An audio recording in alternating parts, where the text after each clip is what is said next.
Boat camping. Bilaspur नामक गांव एक नदी के किनारे रहता था।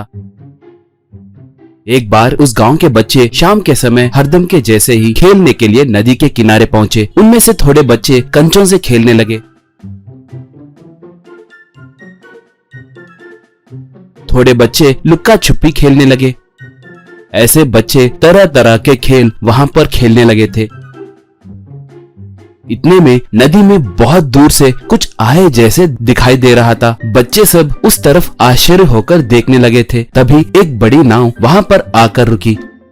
उसे देखकर राकी नाम का एक बच्चा दंग होकर, वाह, कितनी बड़ी नाव है, बहुत बढ़िया है, कहा। दूसरा बच्चा, हाँ, इतनी बड़ी नाव को मैंने हमारे गांव में कभी नहीं देखा। ऐसे सब उस नाव के बारे में बात करने लगे।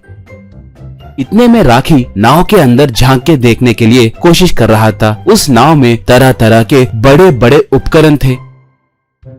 उतना ही नहीं, उस नाव में सफेद कोट पहना एक आदमी भी था। वो उस बच्चे को देखकर स्नेह पूर्वक से उसे पास आने के लिए हाथ हिलाते हुए इशारा करने लगा। बच्चे उसके पास आए। तब वो, बच्चों, मेरा नाम डॉक्टर मुन्ना है। ये बोट एक चलती फिरती अस्पताल है। आप सबको चिकित्सा सेवाएं उपलब्ध करने के लिए मैं यहाँ पर आया हूँ, कहा।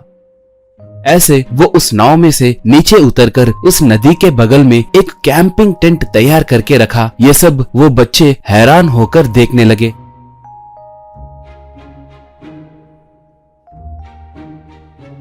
इतने में थोड़े गांव के बड़े लोग वहां पर आकर उसे शक की नजर से देखने लगे। उन लोगों में से एक बड़ा आदमी, क्या नाव में इलाज करोगे? हमारे गांव में ऐसे सेवाओं की कोई जरूरत नहीं है, कहकर हाथ में के छतरी को घुमाते हुए कहा। दूसरा आदमी, हमें कुछ जरूरी नहीं है, मैं हूं ना, हम हमारे पुराने तरीकों से ही इलाज कर लेंगे, कहा। ऐसे गांव के लोग उसे शक की नजर से देखने लगे तो बच्चे उन चिकित्सा उपकरणों को छूकर देखने लगे थे।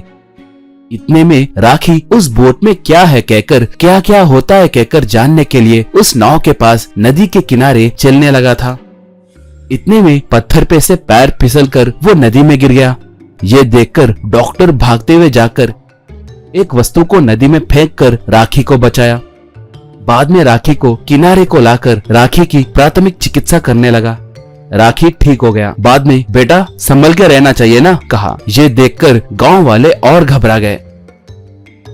ऐसे नाव में बच्चों को कैसे आने दिए? हमें ये अस्पताल नहीं चाहिए, कहकर हरि ने कहा। तब डॉक्टर उदास होकर, मेरे पास मौजूद ये चिकित्सा आप सबके लिए बहुत जरूरी है। अगर आपको जरूरी नहीं लगे तो ठीक है, चलता हूँ। देखिए, मैं आप सबके भले के लिए ही आया हूँ, कहा।